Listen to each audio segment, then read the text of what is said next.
All right. Hello, everybody, and welcome back to another episode of the Versatility Podcast. I'm your host, JUUUEELLZZZZ. I gotta do it every time, man. You see, I gotta do it every time, dog. I'm like that. I'm him. No, I'm playing. But what's up, everybody? How y'all feeling? How y'all doing? Y'all know it's another episode. This is episode 32 of the Versatility Podcast. I'm almost at my Giannis episode. I think it's 34. See? It's 34. Hey, that Giannis episode gonna be nice. But before I say anything else, though, it is Men's Empowerment Month. I just want everybody to know that. So we're definitely gonna talk about a lot of things dealing with men's, whether that's mental health or just health in general, or just stigmas or misconceptions, toxic masculinity, along with other stuff. English is a very hard language. I'm messing up a lot. But yeah, I've talked before about a minute, and I haven't even introduced my guest. I'm an L host. So would you like to introduce yourself, my guy? That was good though. Name's JG, Morgan State student, senior business management major. And I'm good. I'm happy to be here, Joe. Where you from, bro? I'm from New York. You know what it is. Yeah, Brooklyn. I got New York friends. I know what it is. What y'all talking about, man? What y'all talking about, bro? I just letting you know ahead of time. This is very free form, bro. You can say whatever you want, bro. I bet. Let's do it. You can cuss, bro. Let's do it. Say it, play. You can cuss, it. bro. All right, because we about raw conversations on here. All right, bro. I love the Lord, but sometimes I gotta say what we need to say. We gotta get it off our chest. All right, but yeah. So make sure everybody you leave a like on the YouTube, especially so we can get more people to see my content and everything. I know it's long content, but as y'all saw, I did make a little YouTube video, a little smaller video clip of the podcast. I'm trying to do more of that. I'm a very busy person though, and it's hard, but I'll get it done. I promise you.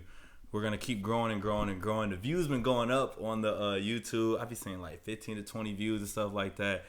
Granted, we started from 0, so like, dude, this is amazing for me, and it's consistent. So I really appreciate that for real. That's a blessing.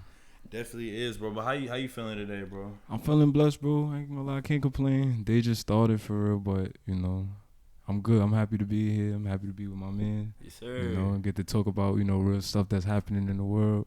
But I'm good, bro. Also, another fun fact. We're actually twins, basically, because we have the same exact birthday. Come on now. Yeah, boy. Got the same birthday. Same birthday, April 26, 2001, Come bro. You're not messing with us, bro. Come on now, get right. Get right, don't get left. Come on. Bro, on the surface, bro, we may not see like we got nothing in common with that zodiac stuff, but if y'all really know us, y'all would know we got similar personalities, but that's a whole nother thing. So let's get right into it, bro. You ready to get started, man? Let's do it. All right. So to get started, y'all know we got the news today segment. For those of you who don't know, which is one of my favorite sayings to say, Elon Musk recently bought Twitter for $44 billion. Now that is a lot of money. You have to think about that in terms of that's 100. Like think of 100 million, right? And you times that by I think like 444 times, if I'm not mistaken, or like 4,444 times, something of that nature. That's a lot of bread. That is a lot of bread. And the fact that he has that much money is already crazy in and of itself. Yeah, that's crazy in and of itself already. So like, but since he's bought Twitter, here's some of the things that Musk has been doing. He has laid off hundreds of people in multiple departments of Twitter. So he's been letting go of like literally like entire like engineering teams. Like literally, it's literally insane. On top of that, but one of the positive things he's done, which is a lot, or maybe it could be a negative as well, you can actually edit your tweets now. But it's edited to where like you posted the original tweet and then you edit on top of it. So like it'll say, hey, go to the new advanced version of this tweet now, and you can't comment underneath that first one. You can only comment underneath the new one now. That's a new thing. I just saw it the other day, and I was like, huh? And then, bro. Yeah, actually, we can stop there because there's more, but we can bro, stop there. Like I said, somebody need to come and clean something up because Twitter is the Wild West. That's the Wild West. You go on Twitter, bro. You go on Twitter and see anything, bro. And that's the thing. I just wish, he got the company now. I don't know what he's gonna do with it. He might scrap it. He might change it. But if you're gonna keep it, you gotta clean that thing up. Cause It was the other day. It was people just throwing the N-word out. That's what I'm about to get to. Yo, I was like, whoa. I was like, wait a minute now. Wait, hold on. It gotta be some restriction. You can't just have. You can see anything on Twitter, bro. It's crazy. I mean, they was already kind of saying it, but like it got worse because like the next thing I'm gonna get to is the fact of the N-word, the usage of the N-word. I don't care if it's black, white, Hispanic, or whatever. It is up. It was up 500%. The usage of the word was up 500% right after he bought it. And LeBron was literally like, I think he tweeted or he said something. He was like, this is scary AF. Because it's like one of the things that Musk was really talking about. And when he first was trying to buy Twitter, he was like, I want everything to be more free form. I want it to be, I want people to say what they need to say. But again, he did also say, because I was reading something else, he was like, listen, I understand that, but there still should be some sort of consequences. He said that. For sure. But at the same time, what does consequences look like? And how do you differentiate between who says what and who says And also, you got to ask yourself what's free. Because too much of anything is bad for you. We know that. So if you got too much free stuff, if everybody got full freedom of speech, they get to say anything. And that's insensitive to some other people. Exactly. But on the other hand, if you restrict too much, now you're taking away people's ability to speak. So it's a slippery slope, but it gotta get cleaned up somewhere. Bro, we know that. Black and white. We know that. It gotta get clean. It gotta get cleaned up somewhere. Because I went on there and it was a free fall. It was getting bad. But what's crazy is I didn't see it on my feed because I don't have that type of stuff on my feed. My feed is usually basketball, black empowerment stuff, or definitely anime and some funny stuff. So like, I don't know I don't know what qualifies people to see that stuff because you saw it. I don't know what your feed looking like. And like the whole thing is, I'm not even on Twitter like that. But the fact that it still came to me, the fact that I still found it, the fact that it was trending. You could go on Twitter, look it up, and you could just see a whole list of this, that, and the third. I don't want to repeat anything I saw, but. If you know, you know. If you know, you know. A lot of ERs. Yo, what's up? It's hard. They was hard too. They was hard. They was hard. Them R's. Some of them was in capital. Or they all caps. Oh nah, they was just like saying like just the word, like the tweet would just be the word. Jew. You could get jail time for the words that was said on that Twitter. People be doing life. No way. Bro, it was getting ugly out there. Bro, I ain't gonna lie. You're making me curious to want to like be able to see what was happening. Yeah, don't. Don't. Curiosity would kill the cat, Drew. Don't do it. Bro, it's not gonna hurt me, bro. It's not gonna hurt me. It ain't gonna hurt you, but it's gonna be something. If you could do without it, do without it. But damn, if you wanna see, by all means, you going there right now. It's probably still up there. Nah, bro. It's probably still up okay, I ain't gonna lie. If I type in what N-word, if I just type in, brother, I'm gonna tell you. If I just you put gotta in find nigga. it however you find it. It might find you. Nah, bro. I hope it don't. I pray it don't. But like I said, if you want to go digging for it, you go digging for it. I'm not gonna tell you how to get there, but if you want to do your research on how to get there, by all means. Alright, sensei, bro. But another thing that happened with Musk, which I think is kind of weird, but it's gonna make them a lot of money. Mm-hmm. He's gonna charge $8 a month for people to get a blue check, maintain a blue check. So once you get it. Then after that, you have to pay like $8 a month to maintain your blue check. I mean, I feel like at the point when you got a blue check, $8 ain't. Yeah, but it's just the fact that I have to pay that 8 times 12. But at the end of the day, it's $96. At the end of the day, you gotta look at it like this: it's a business. It is. If you don't like how the service is being run, then don't work with that service. I mean, no, you're right. But see, look, but that's a big service though. Oh yeah, for sure. But I'm pretty sure people still gonna use it. I mean, yeah, no. So like there are people who pay. For example, we go into Netflix. Netflix talking about raising their price for their subscription. Are people gonna stop watching Netflix? That's different because they was already paying for it, and as they're rising it because of their brand. We're talking about blue check. Now we're talking about people with blue checks. Right. I don't have a blue check. You know what I'm saying? You don't have a blue check. Eventually, I'm gonna get one. Yeah, eventually. You feel me? I'm gonna get one. Yeah. That's it. But the people who do got blue checks, I don't think that's really. For me personally, like I said, I don't know the ins and outs, but for me personally, I don't know if that's a hindrance for real. Well, it depends on who you said. It's are. monthly. I mean, yeah, it's monthly. So $8. You pay $11. Well, you pay $10 for Apple Music for some people who not students. Bro, but the blue check, But my thing is like the blue check literally just signifies that you're a real person. That's literally what the thing is. Like, you're just a verified user. You are a real person, and on top of that, you're a real person because of the fact that you probably are famous. So then, in my opinion, at least that's what I see as the blue checks. It's to verify the fact that this is a real account of that real person of who it is. Because it's mainly for because famous people, they have a lot of people who make people make fake accounts. Yeah, they make fake accounts and stuff like that. So like that's why they do it. At least that's why, in my opinion, I feel this way they do that. I think it's more of a safety and a reassurance type of thing. So you telling me for the reassurance of my saying that I'm real, I have to pay $8 a month for that. Like I said, I don't agree with it. Okay, that's what I'm saying. I don't agree with it. You know, it's business, but it's business. You know, people gonna do all kinds of things when it comes to business, especially to get out of people. Especially if they know, and these are people that they know have. Not all, because like I said, a lot of people have blue checks and don't really be making the money that you think they are. Oh no, that's another thing I was talking about. So $8 a month might be a little bit of a lot of people don't understand that. A blue check does not mean that person has money.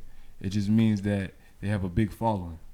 They have a big following that can bring them money, but in terms of just actually them having money, that's not always the case. So, like I said, it's a blessing and a curse. For some people, it might not be. It might be a itch. For other people, it might be a scratch, and for some people, it might be a scar. You never know. Ooh, that's a good one, bro. Know. That's a good one. Clip that. You never know, man. Clip that, Jew. Clip that. See, look, I forgot to put my dang time stamp on. I think it was 3 minutes in. But no. I agree. Because that's just another big thing that I kind of want to touch on before we move on to the next thing. A lot of people who are famous that that following, this tell you like you said, like it does not mean that you got money like that. And I think that's another thing we got to realize, like some Instagram models or influencers in general. Like, I mean, unless you Drewski or famous Los and some of these like other I said, people. a lot of their money, like if you know the business for real, a lot of their money comes mostly from not one, their image, and two, what deals they can get with that image. Exactly. So the blue check, Instagram is not really paying them. You know what I mean? It's just Instagram is just a platform for them to be in positions where they can get paid. See, and that's with that kind of brings me to like before the new NCAA rule where people, college athletes and high school athletes could profit, because if you're in high school, you couldn't get profit for stuff, because then as soon as you go to college, you'd have to get rid of it. That's why it's good now. And a lot of these college athletes, like I remember they would even come to the league and they'd be like, yeah, bro, I was eating some crazy stuff because like I had nothing else to get for food. I had to eat pizza or something like that. And the crazy thing about it is, we could go back. We could go into that topic too, with athletes, college athletes. They could be more famous than the school itself.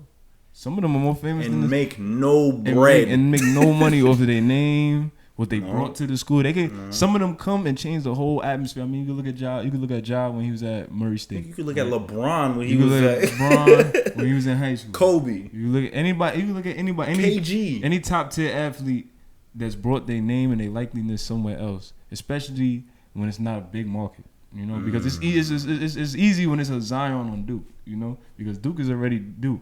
Duke they never had 50 Zions, but they done had 50 star players come and go from their team. Yeah. When you got like a small market school, well, not a small market school, we're not say that because we're not gonna take anything away from the schools. We're just gonna say when you have an athlete that comes and shakes a whole culture, really. When they come and they change the whole thing and they got a name, or even when they have a name before they even go. If you look at Travis Hunter, I'm going to Jackson State. That right there is a big market name coming to a place that most people didn't know. And look at them, even them, they shaking the whole college experience in general, because they're making players are realizing what powers they actually have. And then on top of that, I love I don't know the dude, but I'm assuming he's pretty good. But I love the fact that a lot of these athletes are starting to be like, hey, maybe this HBCU thing, might be a little good thing. You know what I'm saying? We need, because it's helping change the culture and stuff. I know we're getting a little bit off off topic.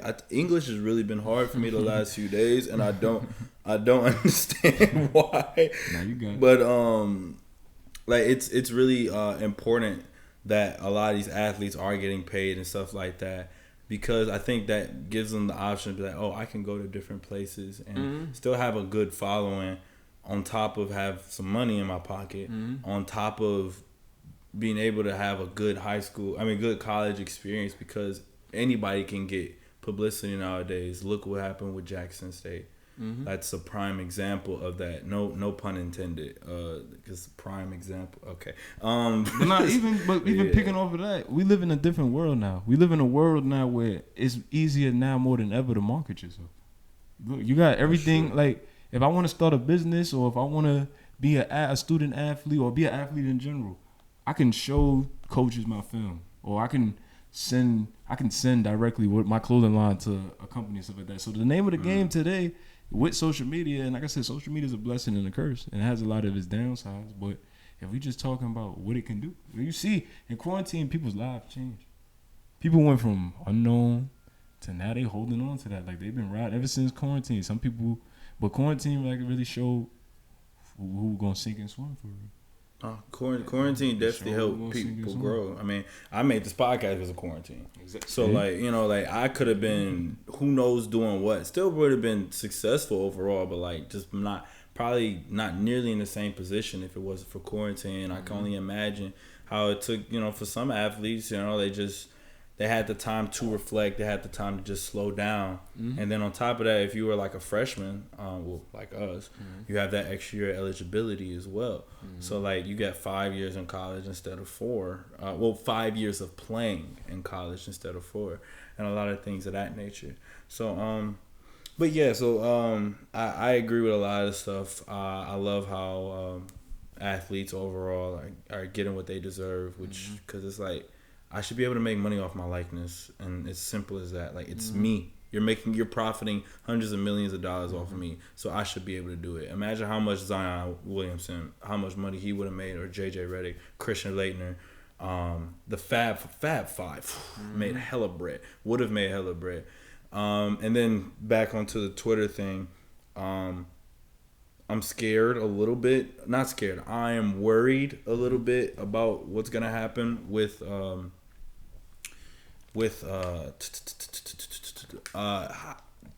controlling freedom of speech, or like how freedom of speech is gonna be relegated or regulated. There we go. Thank you. English has really been hard. But overall, all we can do is just really sit back and watch. I mean, as we've seen with the Kyrie thing, which I really don't want to dive into that anymore at this point. You know, him just posting that, it depends on who the person is.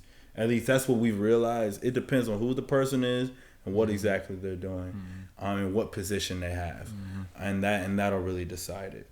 But moving on, because it was just closing remarks and stuff. I have to break out some news. Well, I mean, it's not even breaking out news. Everybody knows it. It's been a week since I did the podcast. Today is Saturday, November 5th. And on November 1st, one of the Migos dudes, man, one of the people who led the revolution for the changing of the rap game overall, Takeoff, was killed at the age of 28, the young age of 28. In basketball years, that's right in prime years. So, like, that's a really good age, and he ended up dying. He was killed by a stray bullet, apparently. At least that's what they said. Allegedly, him and Quavo were apparently mediating a disagreement, but then things got heated. They tried to leave, but then Takeoff was hit by a stray bullet. Quavo then passed out because, you know, that's his nephew. Even though Quavo's 31, if I'm not mistaken, that's his nephew. They all family. They all family. The whole Migos is family, because Offset is the cousin, if I'm not mistaken. A little things to go into before we get into a little bit more. Also, apparently, at first we thought it was over a dice game. That was incorrect. Apparently, like I said, it was over basketball. They were arguing about basketball. That's what they was arguing about. So, and that's why they were mediating the conversation. Yeah, I believe it was a dice game, and like the topic of basketball got brought up, and it was going back and forth. And I feel like, you know, I think Quavo was trying to leave the situation. Mm-hmm. Like he was arguing with somebody else. He was trying to leave the situation, and then he was like leaving, and he was like, "Man, we off this before I gotta hurt somebody." Yeah, that's what Quavo said. But he was leaving either way. Takeoff is just there, and then like I said, there's no I didn't see any footage, you know, of how it got started or who started what. And I don't know the details, but you know, things got started and then they started shooting. Yeah, because like one of this lady that came on, that's where I got the thing of like they were coming there to mediate some type of conversation, and then something happened, and then altercation happened, and he was like, all right, something's about to happen, and so I had to just leave. So apparently, but again, let's say it was potential of a dice game and then basketball thing, whatever it was. Either way, it's foolishness, regardless, bro. Agreed. People, they tried to blame Quavo for it, which doesn't make sense to me, because he didn't like shoot back and stuff like that. But I mean, if my nephew just died right in front of me, I'm sorry, but like, I'm gonna be in shock. Mm-hmm. Like I'm good. Like that's a natural human response. Mm-hmm. If your son or cousin or somebody, I'm talking about no, not the random one. I'm talking about one that you close with, one that you ride or die somebody with and stuff. Every day since you were kids. And then if he gets killed right in front of you, it's like come on, let's really think about this. Maybe if it was like older, you know, when they was younger and stuff, that's different because they didn't make it. They didn't go through all this stuff. But like, they really been through stuff together, and the fact that y'all saying it's Quavo fault really rubs me the wrong way. And it's deeper than that. At this point, it's not even about. I don't feel like it's about pointing the finger at all. I feel like it really just comes down to us and what we standing on. If you look at the way the world is working now, it's very selfish. That's the one thing I could say.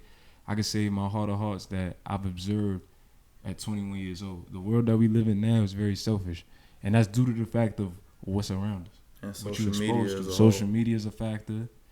Your social groups, the people you hang around is a factor. The environment you grow up in is a factor. Because a lot of people, because you know, a lot of people, you look at a lot of these kids or artists that's coming out now, they really coming from nothing. Like I mean nothing. Like you in a project building one day, and now you signing a contract for $1 million. That's a lot. Like some people don't know how to handle that. And because some people don't know how to handle that, that goes into that's what they're used to. It's, you know, like Deion Sanders, he told his team. I saw a clip. He told his team. He was saying how when you get to a certain point, you got to change your dress. And what he meant by that was when you reach a certain point, or when you on the path to bettering yourself or changing yourself, you can't do the things that you used to do. And you gotta understand, everybody can't come with you, and that's not the case in this scenario, but it's a part of life that we all need to look at and reflect on. We gotta learn from this. We gotta learn, one, everything don't gotta end with somebody dying. A disagreement does not have to end with a man dead, a sister dead, a child dead. Nobody has to die. That's the problem now. Everybody's so quick to, but it also goes into music too. I say music plays a big impact on it because you gotta look at you gotta look at the time. You gotta look at times. I look at times when I look at music. Earlier, violence has always been a part of mankind's history. However, it's more on the forefront now because we have social media. So people are seeing it more. Everybody got an opinion. Everybody's an analyst. Everybody's a doctor. You know, everybody's a lawyer. Everybody knows everything on social media. Yeah, no, for real. You know what I mean? But just looking at that, it's like the things that we put out now. You gotta understand. I'm from New York. I know kids that's 13, 12, 14 that can sing a drill rap song forward and backward, and really, like, you would have thought they was a part of that for real. 12. No, yeah. 12, gun bigger than them. So have it on same them. Things I be saying back home. Yeah, bro, have it on them. They think that's what real life is. Why? Because the people that they look up to. Well, one, for some kids you don't even know. They might not even have anybody to look up to. Especially so a they male look up role to model. So they look up to the people that they listen to. If you got music, you know, like music impacts you whether you believe it or not. It's because, you know, you're hearing it every single day. If you listen to something every single day, it becomes a part of you. Because you take everywhere you go, when you gather information, you take bits and pieces of information. I feel like you take it in you. See, and then there's something else that I kind of want to like go back to as well. Because if you really think about the Jordan era, right, with Michael Jordan, if Nike didn't advertise him the way that they did, who knows what everybody would have been? Because the reason why everybody want to be a basketball player, like no disrespect to Larry Bird and Magic and all them, it's because of Jordan and the way that they marketed him, and that's why every little kid wants to be a hooper now. Like, and that's just point blank. Period. Everybody wants to jump high. Everybody wants to be the scorer. Like before that, I don't remember people like there weren't people who really like did that for real in the same way as it was just amplified. There were people who did it, but it was amplified so much more after Jordan did it. So if we transfer that to if you're looking up to drill rappers or just rappers in general, but then you don't know the context behind a lot of these things because you're just a kid. And you're just a kid. And you also gotta look at it like this, especially we're going to Michael Jordan. The best part about Michael Jordan, especially for like us, is he look like us. That's the name of the game. I'm seeing somebody at the height of their career dominating on a level that most kids never thought they ever see anybody get to. Never. And he's dominating. So for that, as a kid, that's the same thing you look at Michael Jackson. Michael Jackson could stop wars, really, if he wanted to.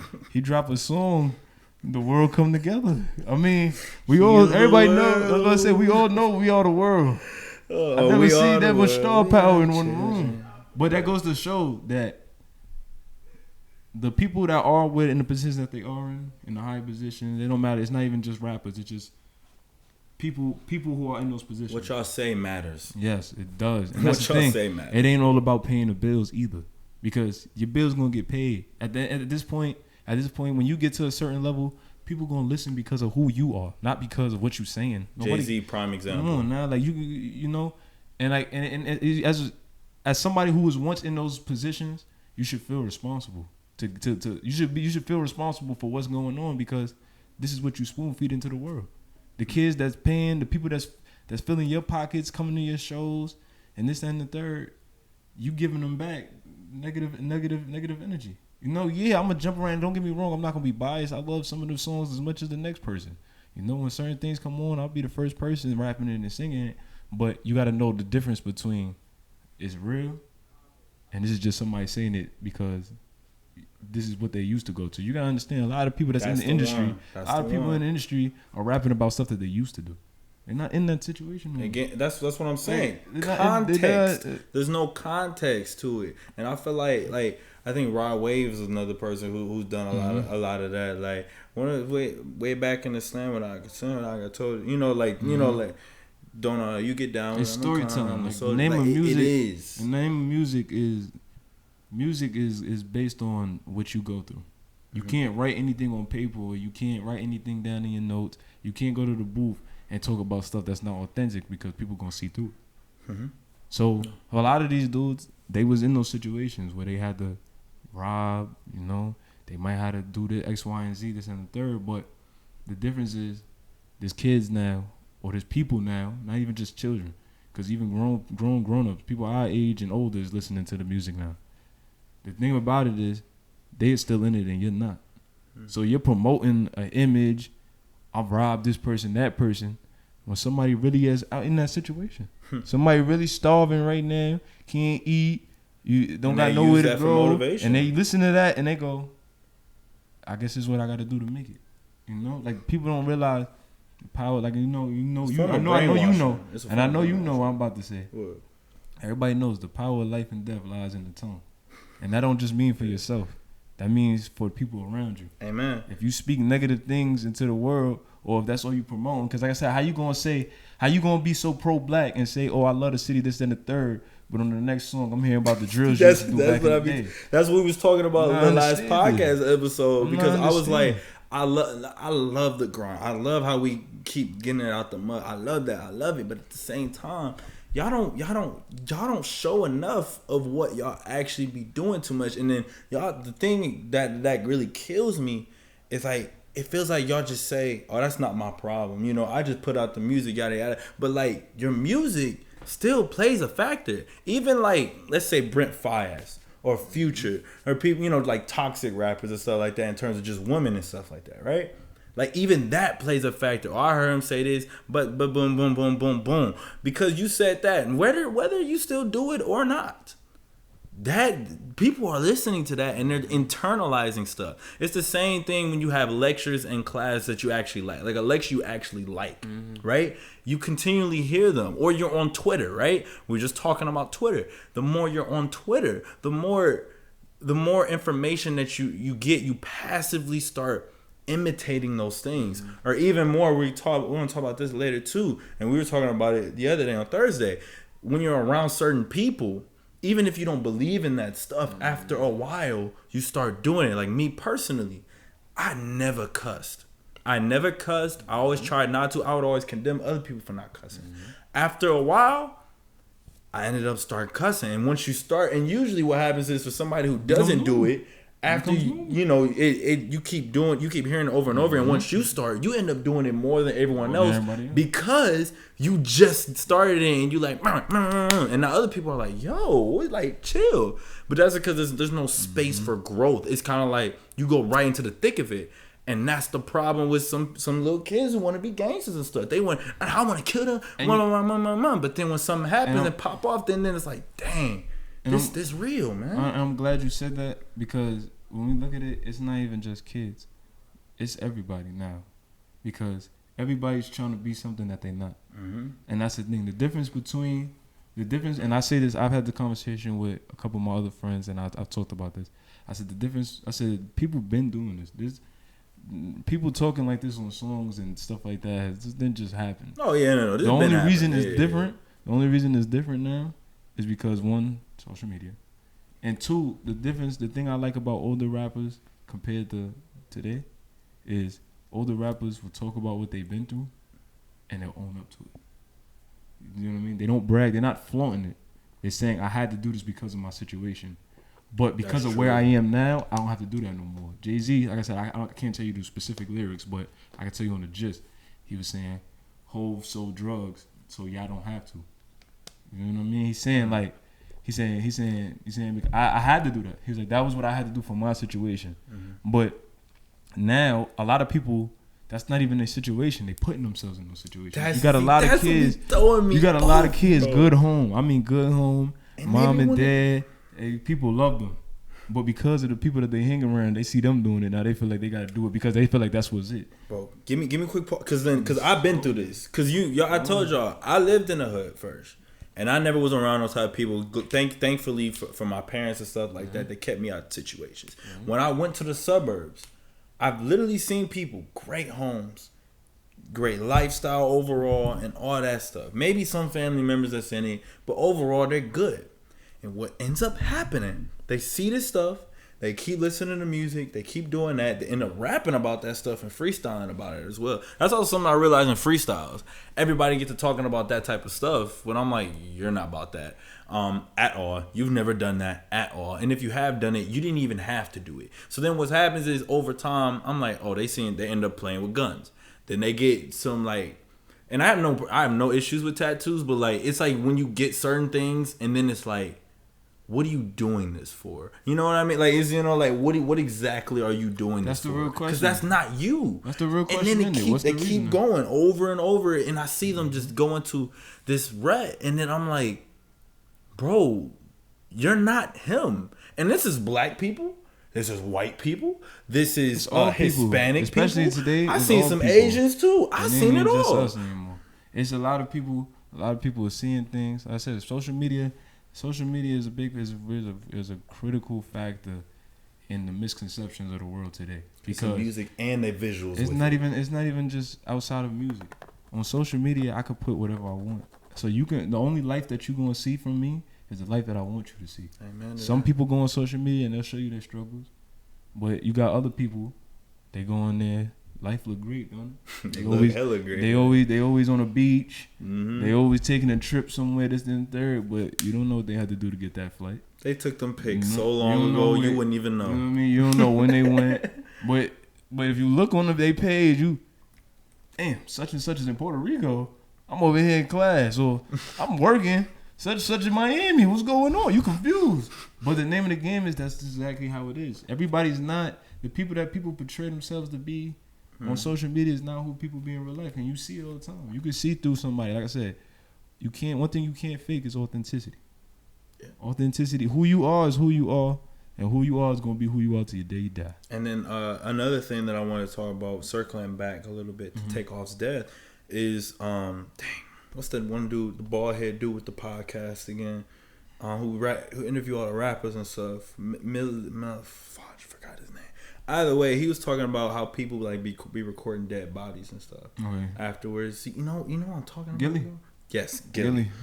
He and then like posting it, and then he was talking about like how people just be re-traumatizing a lot of these people, and that circles back to, it seems like we keep going back to social media and just like how like now like that easily can be shared, and then that shows up back on your feed because they know you have relations to Takeoff or something of that nature. So now you have to look at this over and over and over, and then people, not to mention the people who probably sending it to you, be like, yo, is this and think about all that type, and it don't even have to be somebody you know. It can just be some random person. And think about how sensitive it is to the people who's actually involved. That's what I mean. You gotta look at Quavo. Got it every time he goes on social media. Every time he gotta see now, and it's not even just the video. He probably going the 0 funniest 30 the funniest thing about it, and this goes to show how messed up people are, right? How insensitive people are to other people's feelings. I guarantee you right now, you go on Twitter, somebody done made a joke about Takeoff's death.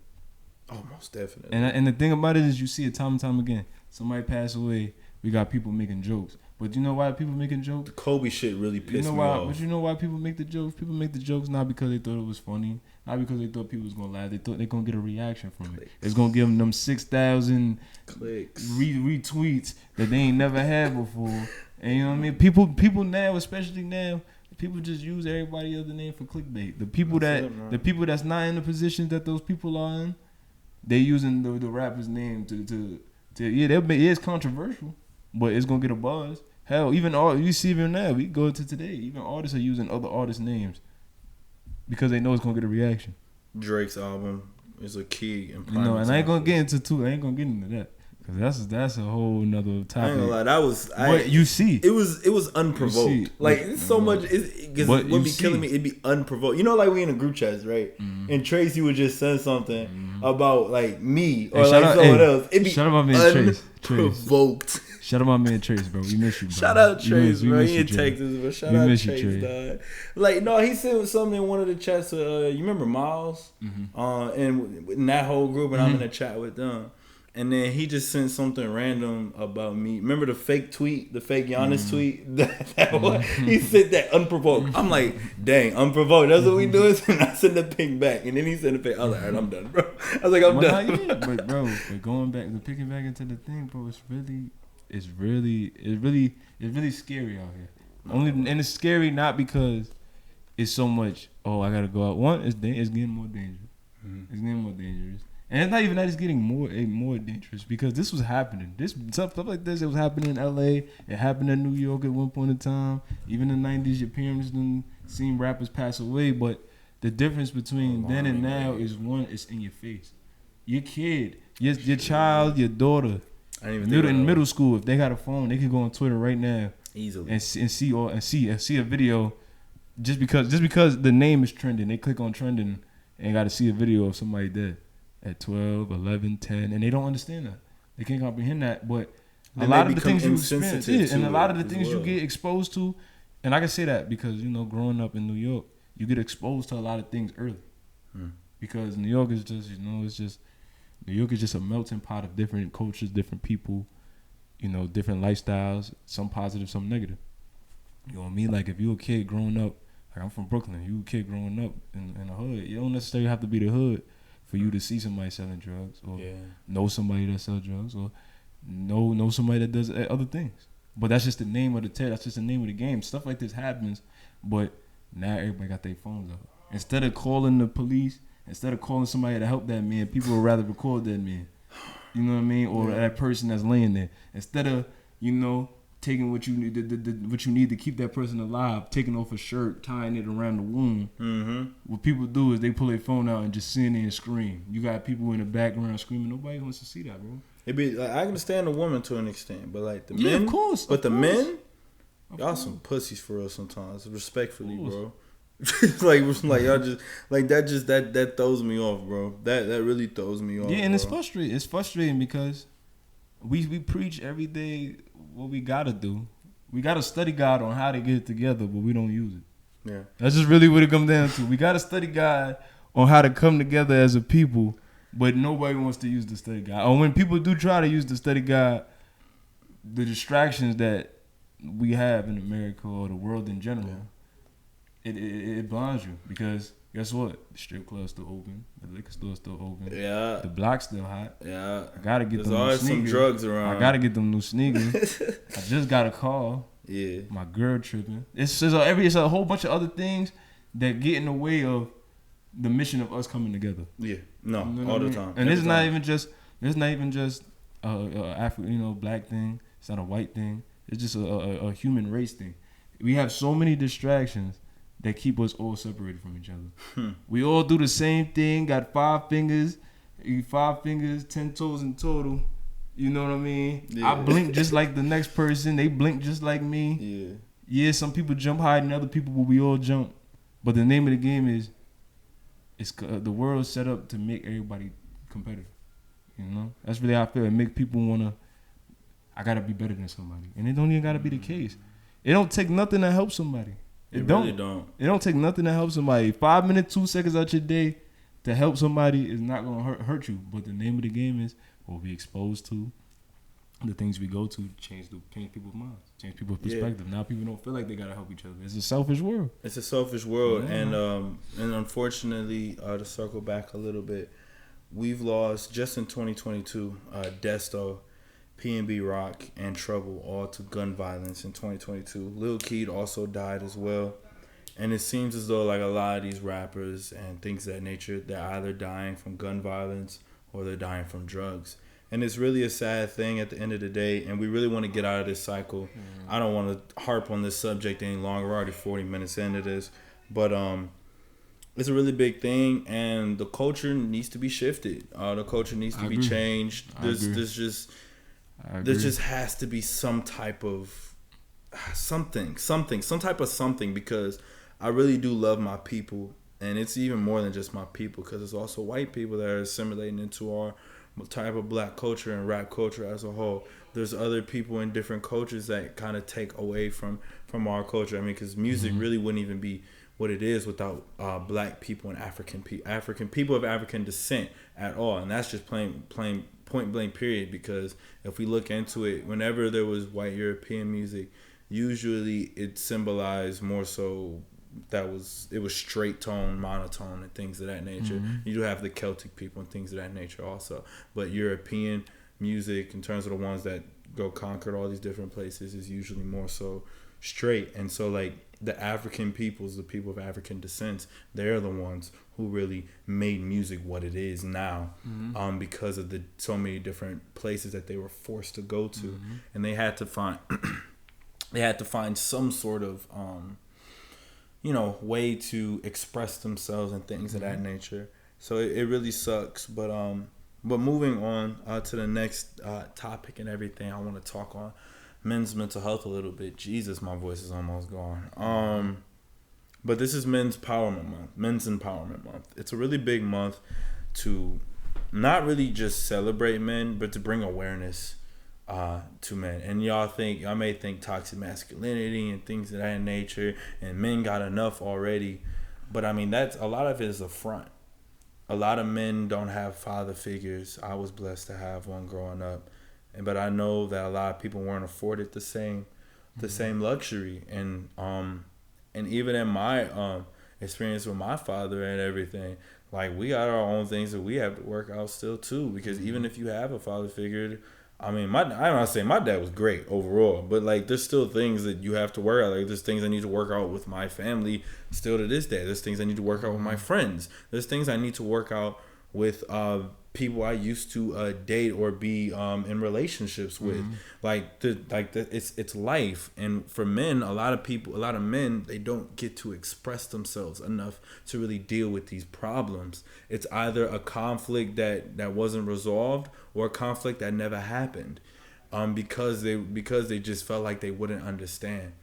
And one of the biggest things that that I try to say is like, men need to cry. And one of the reasons why I go to therapy now is because I used to always be able to cry, but after my uncle died, probably like 7th, 8th grade, I don't vividly remember being able to cry. Maybe like one instance after that, but I have a mental block, literally a mental block of me not being able to cry. Now it's probably going to take some big experience for me to cry again, but like I literally have a mental block of, I feel like this is me being a pussy or me being weak in a way, or if somebody's going to laugh at me or talk about me if I cry. That is a mental block that I'm trying to get over right now.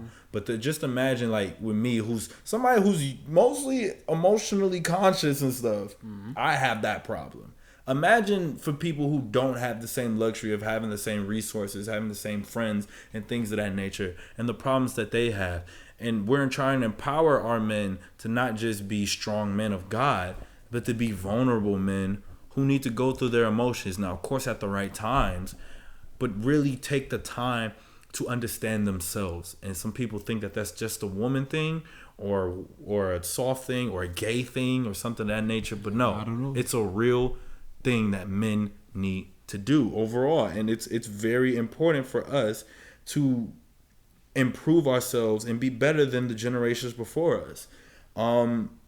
So then that kind of leads me to one of my questions that we talked about. But how much does that change of scenery and a change of energy, especially whether you're going to college, whether you're moving in with somebody else, like Fresh Prince of Bel-Air, like him moving in with his uncle, and you know, in Bel-Air, like things of different things of that nature. How does that help improve your mental health and things of that nature? And I'm gonna take a break on talking because my voice is almost gone. The way I look at it is, picking back off what we were talking about earlier, I feel like life, you go through different experiences, you know? Different things shape who you are. Different things shape your thought process, how you go about things, and how you carry yourself. So, looking at mental health, you know, you can only speak from your own experience, but a lot of people go through similar things, you know, that you go through. Like, you know my story, you know, without sharing too many details, you know. I've been through some crazy things. Yeah, I know, man. But the way you stay afloat is taking it one step at a time. And this is for all men everywhere. This is for, it doesn't matter what age, because mental health affects everybody. And it's not even just men. This is women. This is a human thing. Mental health is something that we got to pay more attention to, because your friend could be right next to you but dying on the inside, and you wouldn't even know. You wouldn't even know because they so good at putting on a poker face. And me, I got to a point in my life at one point where I was great at putting on a poker face. I went through a whole 2 years where, you know, I was so emotionally like drained. Like it was just like I was just over. Like hell, it got to the point I didn't even want to be here anymore. But that energy started changing into negative, because my mindset, and this is important. That's why you gotta check on your friends. The people that you if you quick to call that man to ask him to go party and this and the third, you should be quick to call that man to ask him to see alright. And that's a very important thing, and that's for men across the board.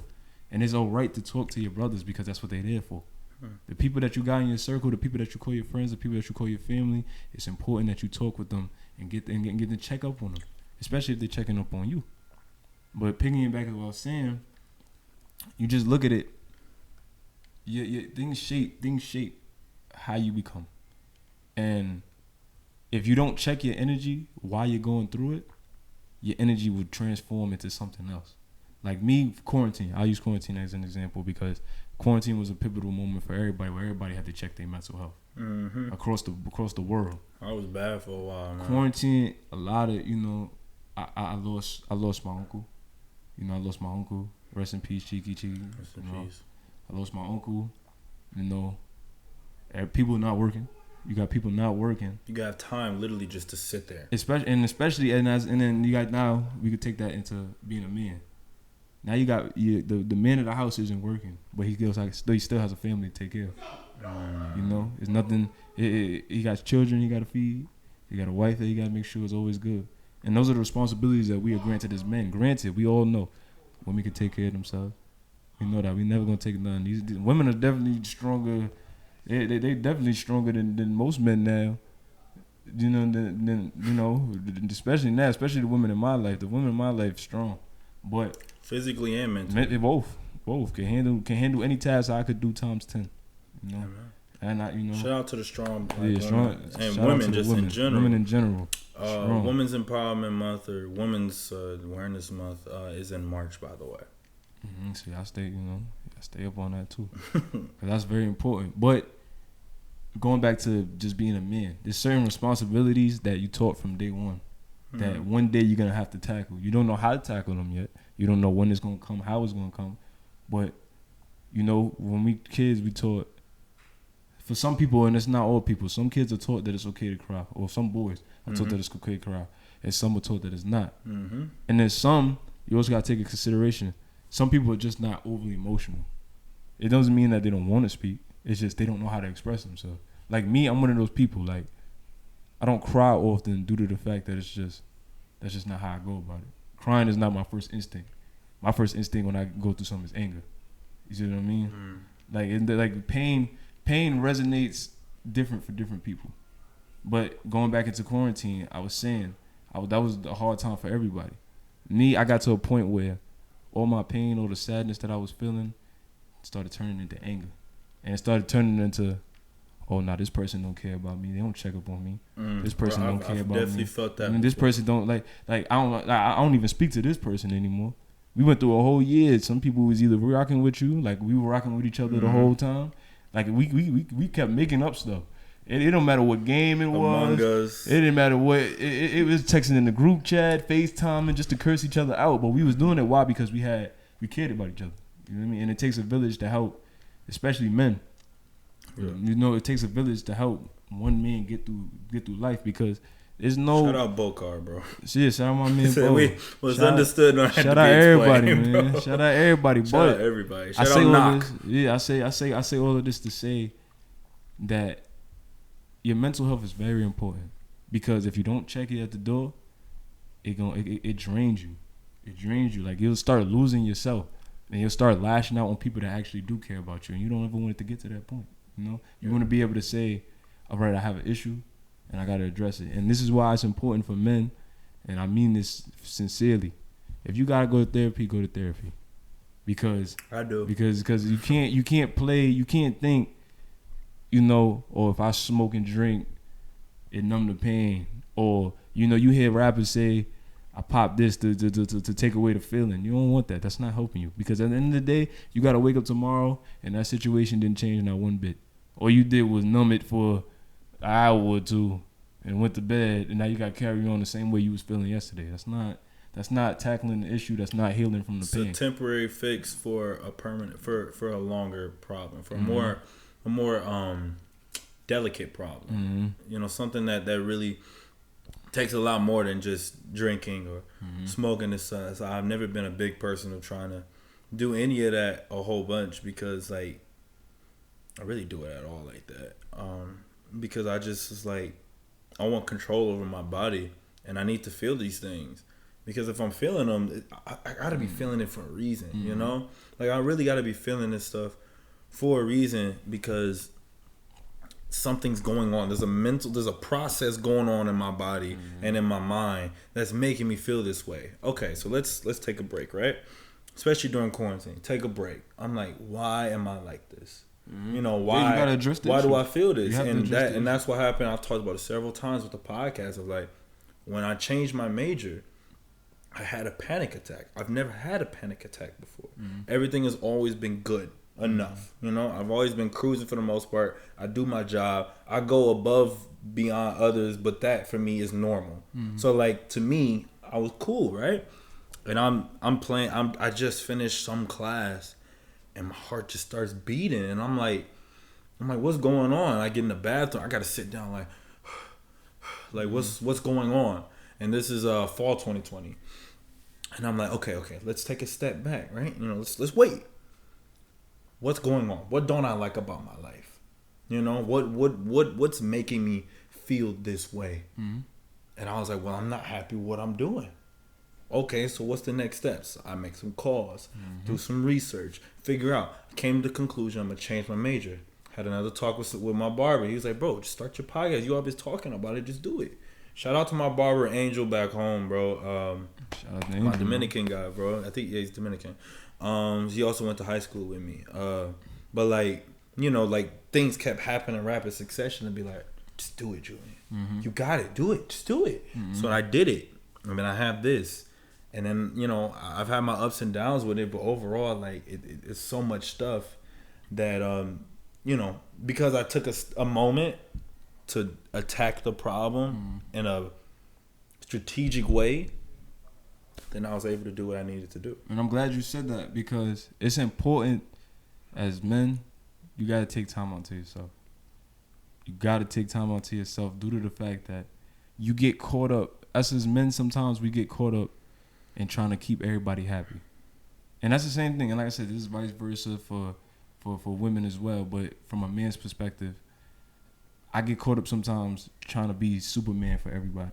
Amen. You know, like, you got your mom you want to take care of and make sure she's good. You know, you might have sisters. You got to always make sure they're good. Because as a man, your job, once you reach a certain point, is you go from the protectee to the protector. You know, it goes from your mom picking you up to one day you're gonna have to pick up your mom. I was thinking about that. And that's a fear, and that's a fear for every young man. Every young man that clings on to somebody or has love for somebody, our biggest fear is losing that person. Mm-hmm. And because we're so afraid of losing that person, we'll do anything for them. We'll do so much for them that we stop worrying about ourselves. You know, and that's the thing. Like, you got to sit down early. You really got to sit down sometimes and just take time out to yourself. Whatever taking time out to yourself. Sometimes say no. Yeah, saying no is okay. It's okay. And not even just saying no. Saying I need help. That's the best thing you can do. Be Clark Kent. That's the best thing you can do. Be Clark Kent, bro. Yeah, you don't got to be Superman. You don't got to be Superman all the time. Sometimes you need a Lois. Sometimes, you know what I mean, you need a Jimmy. You need help. You need Jimmy. You know, you need somebody. You know, you need somebody that's gonna lighten the load, because you can't shoulder the world's weight by yourself. No. And that's why I said I'm always gonna be grateful to y'all, because, like I said, when y'all met me freshman year me compared to me now was two different people. Freshman year me was, I ain't talk much. Y'all be around y'all for a little bit, disappear. I turn around, I'm gone.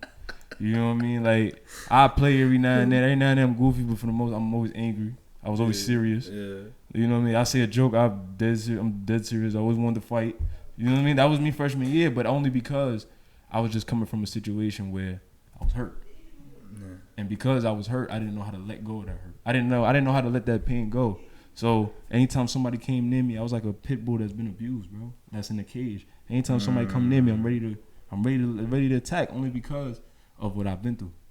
But because of y'all, because I had a good foundation, I had good support, I had good people in my circle, I was able to knock down some of those walls that I've been putting up to keep me away from people. Because, like I said, when I coming into college, I had a big fear of people.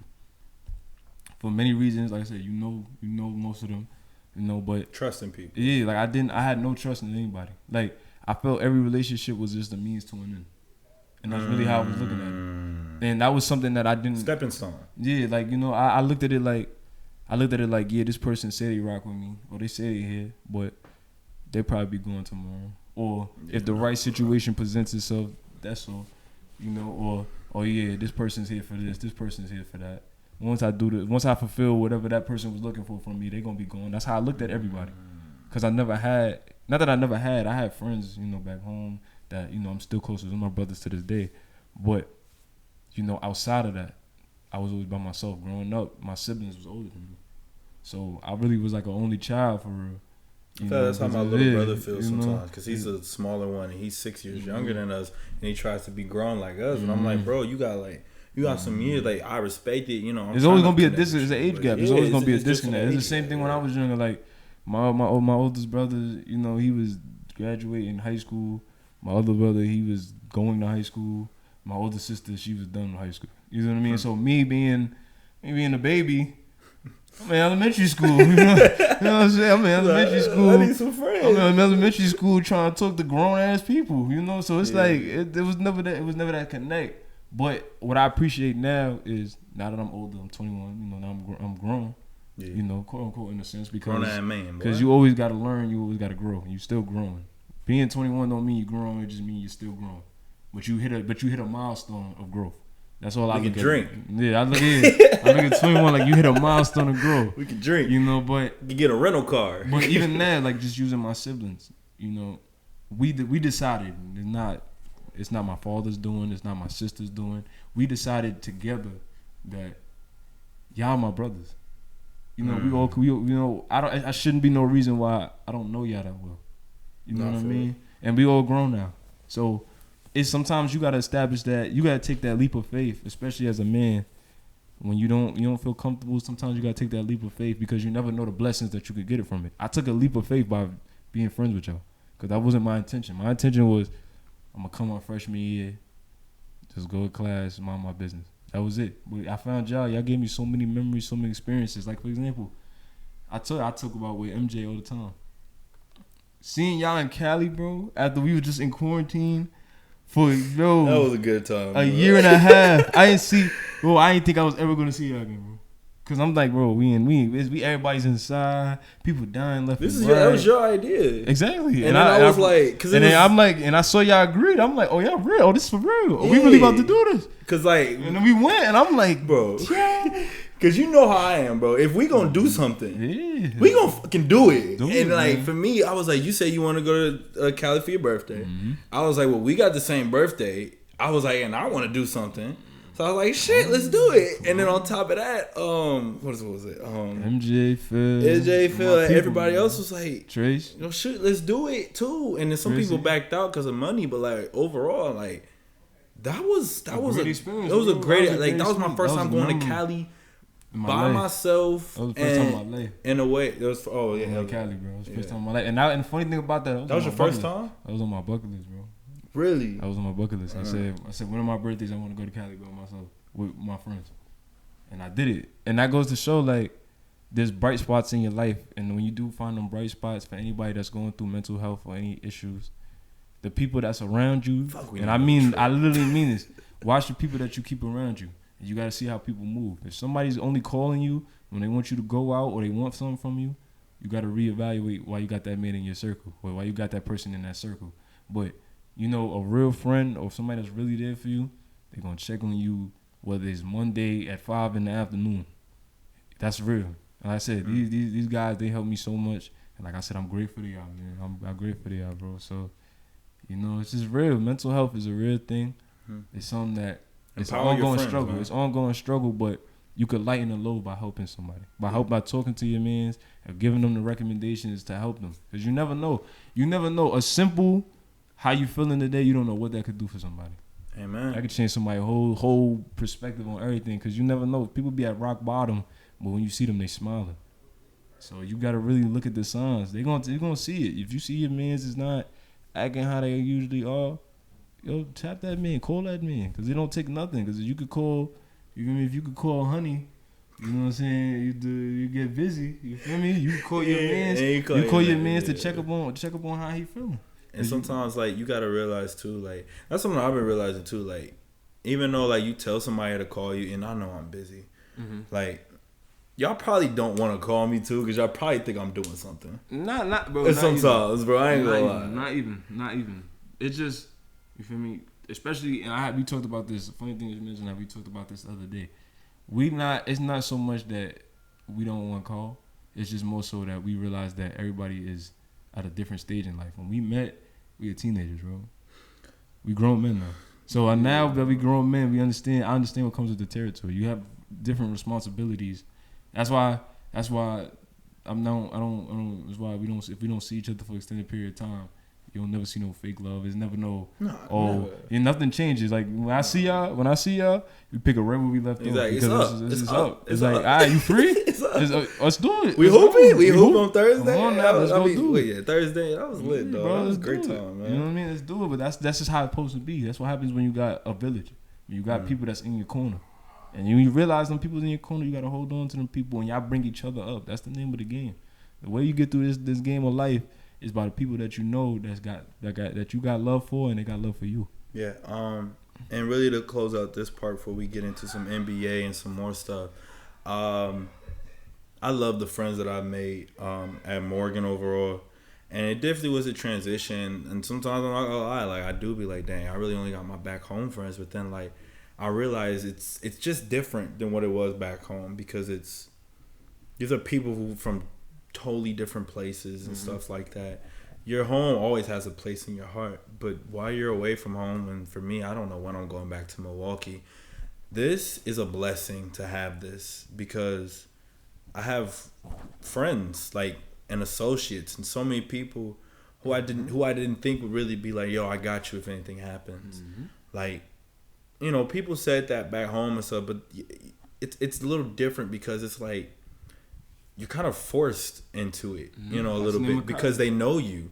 Not only back home, but when you're in college, it's like we all going through the same thing. You know, and it's like we're forced into it. You know, we have totally different backstories in such a different way, but we all can just come together and have fun or have conversations or do certain different things. It's so much different, and then that helps you with your mental health, having that community and everything, no matter what you're going through, no matter what major you have. Because usually, I'm not gonna lie, usually after sophomore, junior year, you end up not being friends with a lot of people because of the fact that you're not in your major anymore. Yeah, but not even just that. You're not in the same major. I tell everybody this: anybody going to college, 9 times out of 10, and if it could be avoided, that's even better. But 9 times out of 10, your first semester friends is not going to be your second semester friends. I'm gonna tell you that right now. But for us, it's not so much because negative things happen. When you first get to college, it's a filling out process. Your first semester, it's a free for all. You feel me? It's just everybody's doing the same thing. I gotta make friends. I gotta be known. I gotta become somebody, because you in a whole new environment. Everybody starts from when you first get here as a freshman, or you first get any college. 0. You start at 0. You start. Nobody knows you. Nobody knows what you do. Nobody knows where you from. You got to build that from the ground up. So in the beginning, you're going to gravitate. I say it with my chest every time. Yeah, you're going to gravitate. And you better keep doing it, boy. That's it. I know about the mail now. Y'all told me a whole lot. Yo, they was calling me Milwaukee whole freshman year, bro. I ain't know nothing about the mail, but I know now. Yo, y'all gonna stop playing with the mail too. Look, I'm from New York and I'm stamping this. Y'all gonna stop playing with the mail. Y'all gonna stop playing. The mail get busy. I know. Trace and Judah put me on. They get busy out there. But when you first get here, it's a filling out process. You know, you getting to meet people. And you get to realize how people really are. By the second semester, you understand how college works. You understand how everything goes. You went through your first thing. The jitters is gone. So the second semester, that's where you really start finding your people. Because like I said, we found each other by accident. Hooping. We playing basketball, bro. Hooping, bro. Now we barely play basketball anymore. But playing basketball, and that's because we busy. But we ain't nobody lost their touch. You know what I'm saying? But I met these guys playing basketball every single day. Why? Because it became a safe haven, became a place where it's like, you know, as you playing, I'm talking with y'all. I'm like, yo, we on teams, we on other teams. You know what I mean? I get to compete against y'all, and by competing, niggas, you know, they let me know. He cool. You know what? Cool. I still remember the day that when I found out Corey was like that. Remember do you remember what day I'm talking about? Because we were all in the gym, and Corey will always be bullshitting half the time. But this day, for some reason, this man hit like 4 reverse layups. He was hitting threes, and he was playing defense, and he blocked the fuck out of niggas too. He was robbing that day. He was wilding. Yeah, shout out my man Corey too. After that day, I was like, oh no, I'm always picking this nigga up. I was like, I didn't know he was like that. That's my man. But that's the beauty of it. Yeah. That's just the beauty of sports. Because I didn't know him as much either too. That's it. And like I said, you said we was about to segue into that. We could do that right now. Yeah. A beautiful way. That's the beauty about sports. Ladies, let me tell y'all something. Listen to me close. When that man said he playing basketball for 3 hours, he is playing basketball. I'm telling you, he really is, bro. Yo, I ain't gonna lie, cause bro, remember like this Thursday, bro, we played till the sun went down, bro. We definitely was there for a grip. We played till the sun went down. But that's the beauty of it. When you meet, I got so many connections from people I just met in a park one day. I was playing basketball back in New York, and you never know who that person know. You know what I mean? Like, bro, basketball brought a group of 12. You feel me? 12 of us together. One of them don't even hoop. Exactly, and he still was down. He still was down with the get down. You know what I mean? So that's the beauty, and that's the beauty in the thing, bro. That's just the beauty in life. Sometimes you never know how you meet the people that you were destined to meet, but you meet them. Because like I said, the best friendships are the ones that you don't remember how y'all met. If I can't tell you how we met, I just know. As I said, I can't tell you when we actually all became friends for real. It just happened. Overtime. Yeah, like it's just overtime. I can't tell you what specific day. Oh yeah. With some people you can, but the group as a whole. As a group as a whole, I can't tell you when we all became friends for real. I'm just still mad I missed the photo op day because I always had something to do, bro. I told you, one of the hardest working men in show always business. Got something to do. You gotta take some breaks. Well, you gotta stop calling me corrupt politician. Bro. That's gotta stop. No, never. I'm not. Bro, you gotta stop. I'm not gonna ever stop. You're ruining my. We on do you, Jew. We on do you. I ain't gonna ruin your campaign yet, but we on do you. We know what you do. All right, man. We continuing on to the next thing. Actually, hold on. I gotta pause this real quick. All right. I mean, it was just like 2 seconds to y'all, but that was like 10 minutes. But getting into sports and the NBA and all that type of stuff. Whew. All right, everybody. There's a lot going on in sports at the moment. There's people who you didn't think was going to be this good. There's people who you did think were going to be good, and they're exceeding expectations. There's a lot of stuff going on in the NBA, and I know not all y'all are into sports and stuff, but that's why I put it at the end. So then we just, it's for the people who really want to be here, and that's why we got timestamps in the first place. So we have really to start off, man. Give me just one thing that you just want to say. I know you're a Lakers fan, so you can start with them if you want, but just one team that you got or person that you want to say something about for real. I want to say something about. Yeah. Can we talk about how Lauri Markkanen is top 3 in the league right now? I've never seen this. I didn't see. This development. If you'd have told me on the scouting report that you had to pay attention to, that I had to take Lauri serious today, I'd have looked at you like you was crazy. But Lauri, you wildin'. I ain't gonna lie, Lauri's wildin'. But I think they're 7-2. Bro, Lauri's bugging. But time out. Hey, can we talk about Donovan Mitchell? That's a bad man. I mean, we knew this though. But it's like now, he getting bit. Did you see how he? He been dunking on niggas too. That Celtics game, he was looking like D Wade. Did they win that game? Yeah, they won that game against the Celtics. Yeah, Jesus Christ, overtime, brother. Donnie was I'm trying to pull up the stats. That was Donovan Wade. That was Donovan Wade nah, that day. That's crazy. He was on one, Jew. You not hearing me. We was in Dykeman, Jew. It was getting to that. No, not Dykeman. Jew, it was Dykeman, Jew. But they're 7-3. It was Dykeman. Lauri Markkanen, oh my gosh, 22 points per game, 9 rebounds. Jeez. 9 rebounds and 3 assists. Come on, bro. He almost averaging a triple-double, bro. Talk to double-double, bro. Bro, he gonna average a triple-double. No, he's not, bro. He's not gonna get the assists up enough, bro. He's not getting the assists up. He's at 3 assists, bro. He's not getting it up to that, bro. Wait, now you got it, bro. The season early, brother. Bro, we ain't nowhere near All-Star nothing yet. There's no way he's keeping up these numbers, bro. Look. MJ said the same thing. But the fact that he's even putting them up, bro, I'm gonna ask y'all this question, right? And I'm not to take nothing away from Lauri. Right, I just want to say like this, right? If a man keep playing like this, do his confidence go up or do it go down, June? No, I think people are gonna read the scouting reports more, and then they already read. Bro, he's 7-2. They already reading it. What you mean? They're gonna read it more. 7-3. He just on one this year, bro. It's just like he's having a year. He's having one of those years where you sit back and you go, oh, he trying to be somebody. You just sit and you look and you go, oh, nah, he want a shoe deal. He hooping like, Lauri hooping like he want a shoe deal. You know what I mean? Nobody, bro. I'm not getting the Markkanen ones, bro. I'm not either. The Mark ones. I'm not either, but he hooping like he want a shoe deal. Keep it up, Lauri. I mean, what if the shoe is fire, though? Would you buy it? Like, if the shoe just look fire? No. I'm still waiting on Josh shoes. You see, but we need to go. Wait, who's Josh signed with? Jordan? Nike, brother. It's Nike. My fault. Josh with that. Shit better be fire, bro. That's a classy man right there, bro. He fly dude. With jacket dudes. But someone also want to touch on the team that they just beat, the Lakers. Also, another thing about Utah Jazz, I love how they're doing. They're supposed to be a lottery team. I'm sorry, they're supposed to be in the running for the top pick in the draft, and Utah is really playing their butts off. They play a lot of team basketball.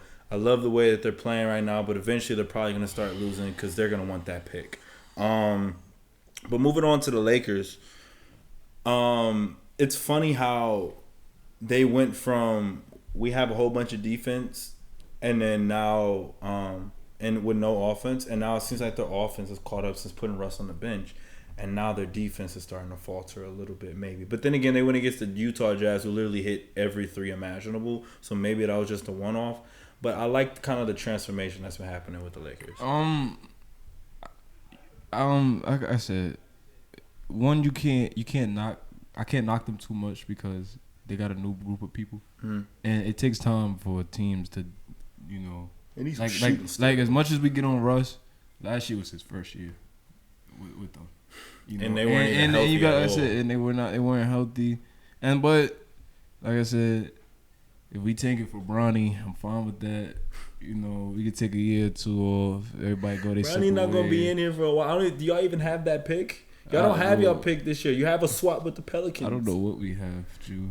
I just know what it isn't, and it ain't looking good. That's all I know. It's not looking pretty. I don't know what was going on in LA, but we need to get back right. This is not the house Kobe built.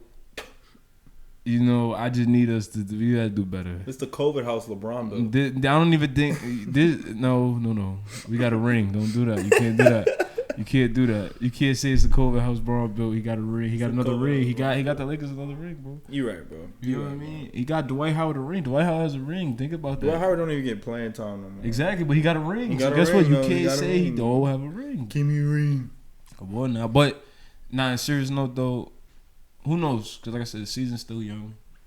But hell, not even just the season young, but people been playing like it's mid-season, preseason. Bro. I'm looking at preseason like, what's going on? I'm seeing 30, 27. I'm like, hold on, why are we getting this in preseason? You post that preseason. Bro, back in the day with preseason, Steph would have 16 and then go ride the bench the whole rest of the second half, bro. But they getting 30 in like just the first half, bro. I'm like, what's going on? What is this? This is not the NBA. Are we watching Dykeman basketball? Like, it's just, bro, everything's Dykeman basketball nowadays. It's like, bro, but it's good though. But I like the transition the league is in. I see it like, you know, with transitioning this side, it's sad, but you know, a lot of your superstars or your favorite players, they're on the decline, bro. You gotta just gotta admit it. It's evident. It's evident. But the league is in good hands because you gotta look at the future. The future is. These are the most all-star level young players I've ever seen. Like usually it's just on the West, but this time it's on the West and the East. You ain't see this since the early 2000s. You ain't see this since like 2000. Because that was Bron, and then going into KD. Then Steph was later. Even before that, you had Russ. You had, like I said, you can go back to 2001, bro. You had Kobe. You had Kobe. Vince, you had AI. You had Tracy. You had Jason Williams. You had Jason Kidd. Jason Kidd. You had Kevin Garnett. Chauncey. This is like T-Mac. You know what I mean? Like you had Timmy. I mean, he was kind of. He was already there a little bit. Nah, Timmy too. Timmy. But he was. I'm sorry. He was already there. He had one ring. Nah. But even so, like you know, but still Dirk. did the future. You know what I'm saying? Dirk, Steve Nash. This is the future. Like this was the future of the league, and we saw what their careers became. Now we just in that stage again. CP3, CP, Wade, Melo. Bosh. You know what I mean? All of them. Dang. The list goes on and on from that early 2000s, but we go to show like daytime is coming and going. You know, and it's and CP3 you just gotta appreciate. Can barely average 10. That's what I said. It's not even just that, but you just gotta appreciate them while they still here. Hell yeah. You know. I love the direction that the NBA is in. It is very fast paced, and sometimes I'm worried about the defense. But as we've seen with some of these top teams, like my Bucks, for instance, like you know the defense has been insane from them because one of the things that I've always hated about the Bucks, except for when we were in the finals, is we wouldn't defend the three. And what we did against the Suns was we defended the three and we won a championship. Mm-hmm. If we would have defended the three against the Celtics, even without Middleton in the playoffs, we would not have gotten eliminated because they already struggled to beat us. And we weren't defending the three. And on top of that, we didn't have Middleton. And nobody else was scoring besides Giannis. But the thing I like about y'all, you know I always get on you about the Bucks. But one thing I can give y'all about this time is, what y'all do different from other teams is y'all keep y'all people together. We do every time, bro. Now, y'all might move one or two pieces, but y'all team do not look any different from that championship team. No. Like it's the same pieces because that build chemistry. That's it. That build chemistry. You feel me? And that dude like, look, I got Bobby Portis. Bobby Portis was not playing how he do. Bobby is my favorite buck. But like I said, because he found a home, and he found people that he can, bond with, grow with, go to battle with. Wars, you gain scars, but you also gain lifetime friendships. When you go through something with somebody, whether it's on a street level, corporate, basketball, like I said, or sports, just in general, or it could just be being trapped in an elevator. You're gonna learn something. You know what I mean? You're gonna learn something about that person, and you're gonna see either y'all very similar, or y'all not similar at all. But you're still gonna learn. And like I said, y'all have a group of y'all got a group of like-minded individuals. Yeah, so like they're all like middle of the pack type dudes. And y'all just getting a jump shot. I'm seeing it. I've been seeing it. See, look, y'all was on me about that. I see the pull-ups. He got a jump shot now. He been doing it gradually for the last 3-4 years. Y'all getting somewhere. Y'all looking spooky. But I'm not gonna lie. One thing that I do love about the team is that we just have a lot of like mid-level guys who just like in terms of like demeanor, like Giannis, like he says this stuff, but then he goes out. Middleton, he might say a few things, but usually he's out the way. Drew, he's in the spotlight a little bit, then he's out the way. Brook, out the way. I came to hoop. Everybody literally just there for hooping. They have such a phenomenal team environment. Everybody loves each other, and I kind of want to like go into just a little bit of the standings right now.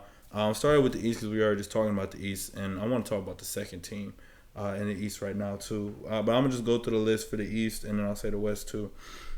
So right now, Milwaukee 8-0. I did not expect this, to be honest. I thought we were gonna be like a 4th, 5th seed. I still think we have the possibility to do that because we don't give a shit about the regular season. But we're just such a solid team that it really doesn't matter. Giannis getting 30, 40 points in 28 minutes. What are you supposed to do about that? Cleveland. We're gonna go back into them after I read this off. I love this team. Yeah, Cleveland overall. Good. Great team. Donovan Mitchell and just they have no holes. They all complement each other. No holes, perfectly. Man. No holes. Boston 5-3. I mean, they're the defending Eastern Conference champions. Mm-hmm. We already know what to expect from them. They're still missing Robert Williams. Atlanta, I love this Atlanta team as well. We're gonna go back. Shout out to Atlanta. Yeah, we're gonna go back Shout out to Atlanta. If you know, you know. Toronto, they're just solid, extremely solid. Scotty Barnes continues to grow. Pascal Siakam look like an MVP candidate. That's another thing. Chicago, they're solid. We already know this. New York 4-4. DeMar had like 40 the other day. Yeah, he did. They lost. I forgot to say the records. Boston 5-3, Atlanta 5-3, Toronto 5-4, Chicago 5-5.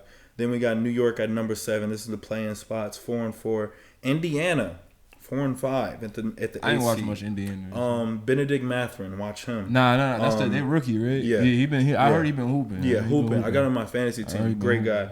Washington 4-5, which is surprising. Now, if you haven't noticed, I have not said 3 teams so far, and I'm about to say them right now. Philadelphia 4-6 is the 10th seed right now. Miami 4-6 is the 11th. Brooklyn 3-6. What's understood does not have to be explained. Yeah, I don't want to talk about them. Yeah, I know what's going on. Charlotte 3-6. Orlando 2-7. Detroit 2-8. And then we have for the Western Conference. I did not know they were the number 1 seed right now, but they are. Yeah, Portland 6-2. They have played the last 2 or 3 games without Damian Lillard and have been looking good. Anthony Simons wasn't even in at the end of the game yesterday against the Suns, and they still pulled it off. Jeremy Grant hit a game winner against the Suns. The Suns are the 2 seed. They're also 6-2, but they had the tiebreaker because they just won. Utah, which is insane to me. 7-3. That just is crazy. Shout out to them Utah. Shout out to Utah, bro. That racist ass city. Memphis 6-3. Shout out Memphis, man. Y'all know what it is. They're missing Jaren Jackson Jr. Once they get him back, the defense is gonna be crazy. Yeah, New Orleans 5-3. One of my favorite young teams and just teams in general. They're just a solid group.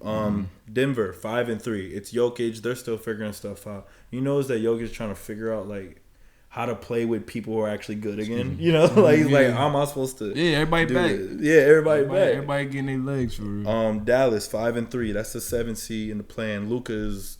That's gonna change. They're gonna move up. Luka's looking crazy right now. Yeah, they definitely gonna move up. LA Clippers. They're the 8th seed. They're gelling still, but it's the Clippers. Yeah, mid. San Antonio, chill. San Antonio 5-4 at the 9th seed. That's interesting. OKC is 4-4. You heard about Shea? No, what happened though? Shea hooping.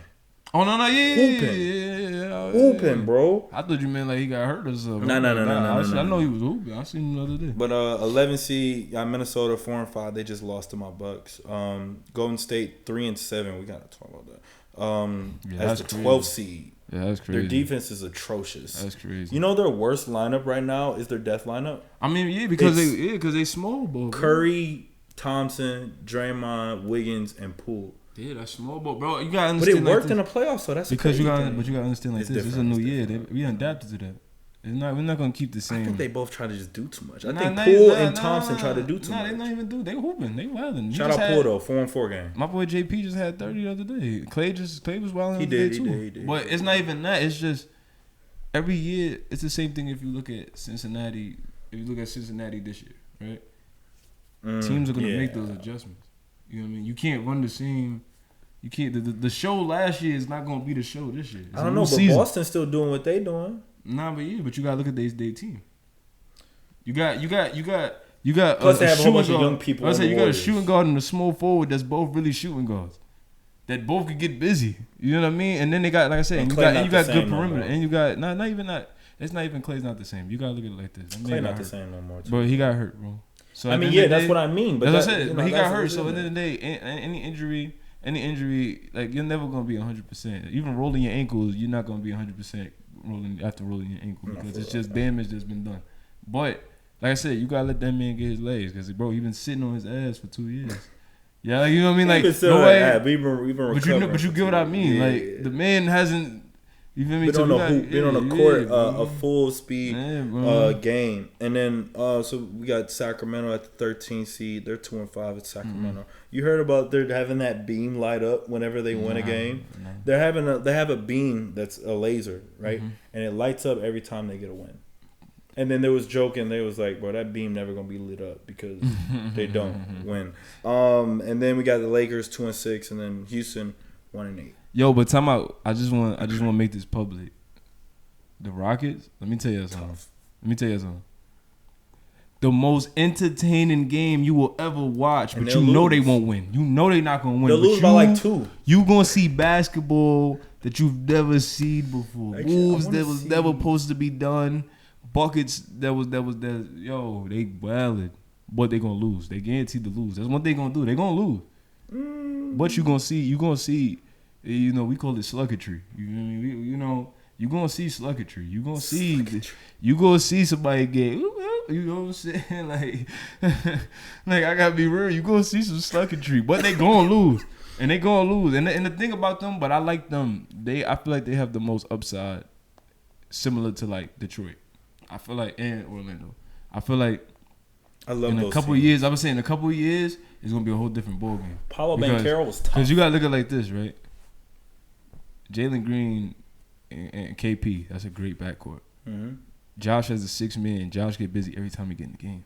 Josh, Christopher, he get busy every time he get in the game.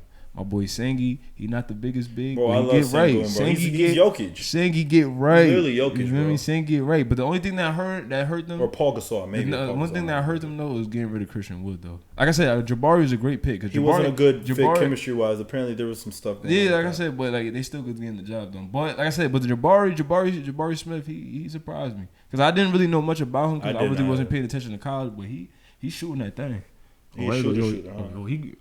You be watching them religiously. Hell yeah, I ain't gonna lie, bro. Greatest basketball you gonna ever see. I gotta watch a game, but they gonna lose. They just played my Bucks. Maybe I should have watched.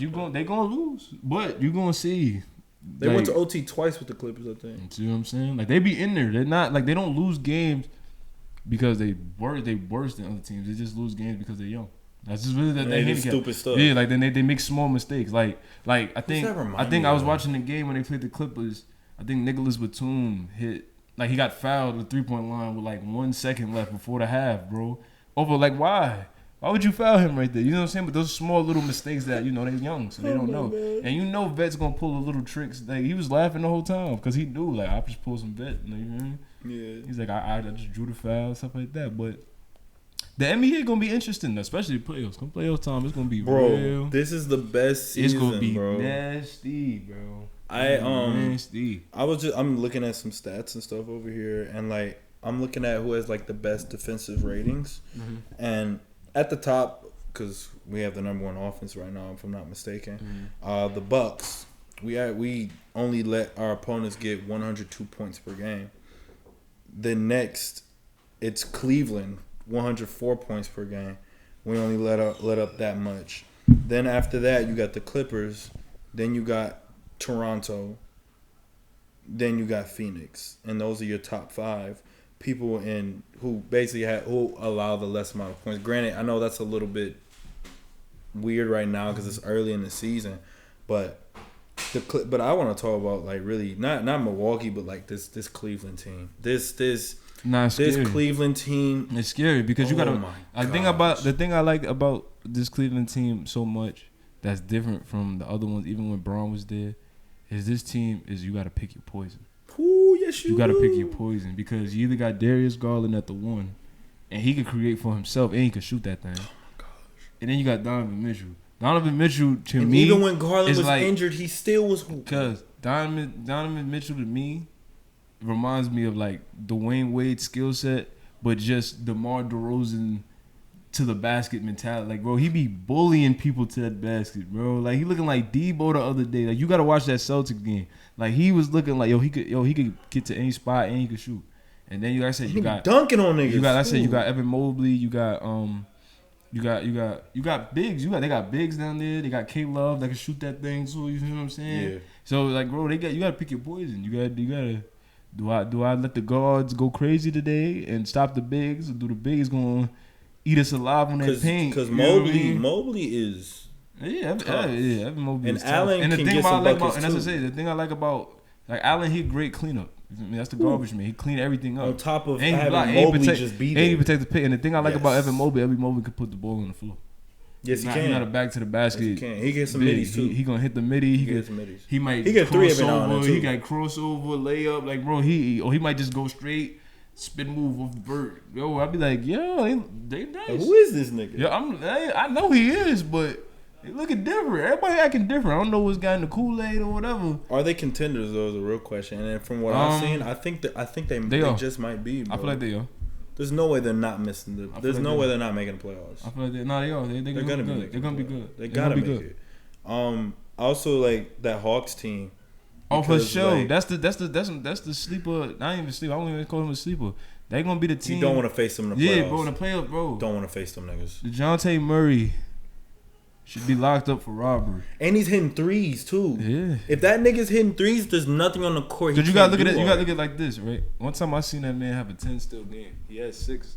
The last game I saw when he had 31 on the Knicks. But he had 10 steals?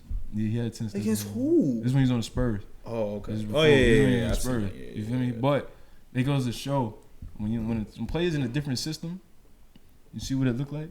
And now you know, when they drafted him, not drafted him. I mean when they traded for him. When they traded for him, I already knew what it was gonna be because guess what? Now Trey don't gotta be the primary ball handler anymore. And he still is though. That's a crazy thing. But even though, but guess what? Now you can run Trey on the off ball.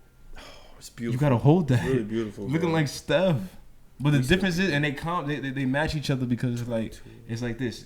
Man's averaging 2.4 steals right now. Yeah, bro. You gotta look at it like this, right? With DeJounte Murray, you got a guard that could get to the basket and he plays great defense, perimeter defense. And he hit his threes now too. And he's hitting his threes.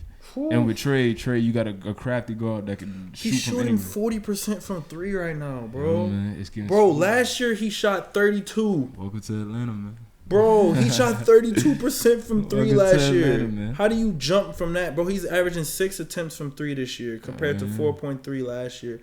Bro, how do you jump from an 8% jump in your 3-point percentage? But you gotta think about, I said, the system, and that's why I say a lot of times we be quick to dismiss players and be like, oh, they whack. No, they're not necessarily whack. They're just probably in the system that just don't fit. Because you gotta look at this. Colin Sexton was wild. We talk about Colin Sexton too. Colin Sexton was wilding on Cleveland. But he looks way better on the Jazz than he ever did in Cleveland. Why? Because he's still filling a role. Is that because he's in a different system? He's in the stats system aren't that good, but like he does what he needs to do. Exactly. And once Conley gets traded, he's gonna get more stuff. And the thing about stats, like Derrick Rose said this. He said the thing about stats is it just depends on what role you have to play for that team. What's that? 13.6. Derrick Rose said I was averaging 20 something because I was the primary scorer on the team. He said, so of course I'm gonna get the green light to this and third. He said, but now I'm on other teams where I just gotta be the playmaker. He said, so I'm not gonna have this and third. And that's the name of the game, and that's the beauty of basketball. Patrick and that's Beverley the beauty, was talking about that too. And that's the beauty of that. And that's the beauty of being an NBA player. A great NBA player is somebody that can adapt. Mm-hmm. A good NBA player is somebody who just the same person on every team. Cause you're gonna have somebody who can, cause like that's one of the things that a lot of people was talking about with Russ. We was like, we love you, Russ. We know you can do this, but your game for don't this translate to many different places. Yes, and for this specific Lakers team, that's not you have to run that bench lineup because you can make that bench lineup great because you'll have that green light. team. Now you got the green light. Exactly. Because you are the best person on the court, so now you have the green light. And you can still control the floor. And then look, he got MVP chance last night against Utah because like 28, right? Huh? Yeah, 28. I mean, look. He had 20 something. I know that. He been having almost a triple double every single game. I was like, but that's the name of the game. It's not so much that he I ain't gonna say he's not trash because he's not. We know Russ. This is a former MVP, but it's 26, 6, and 3. Yeah, it just goes down to where 3 for 5 from 3. That's crazy. It just goes to where do I fit. That's really what it comes down to because you gotta look at it. It's a business. And he had more minutes than almost all the starters except for Bron, Lonnie Walker, and Anthony Davis. Mm-hmm. It's just like, bro, sometimes you just gotta ride the storm to figure out where you fit best. So that kind of leads me to 3 things real quick. Who do you think is MVP so far? Would you promise Ja? I got Giannis. But to be honest, you can go either way. I don't really have a problem with either one. But we're undefeated. So in my opinion, because of that, I can't not go that way. I mean, I said you could do that anytime because you know how many people have been in third place and got MVP? It don't even matter.